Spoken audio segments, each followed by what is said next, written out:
സിന്ധുവതേ താളോ സിന്ധുവതേ താളോ അടിയതേ താളോ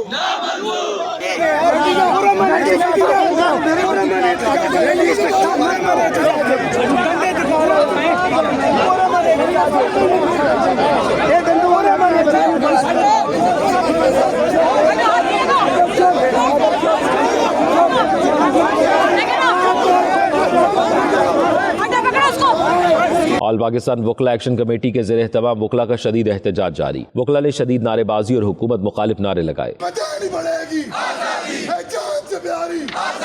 वकला एहतजाज को रोकने के लिए जना अंडरपास को कंटेनर्स लगाकर बंद कर दिया गया। रेड जोन में दाखिले की इजाजत न मिलने पर वकला ने श्रीनगर हाईवे का रुख किया और धरना दे दिया। वकला ने सरीना चौक की तरफ जाने वाले तमाम रास्ते बंद कर दिए। पुलिस और वकला के दरमियान शदीद हाथापाई भी हुई।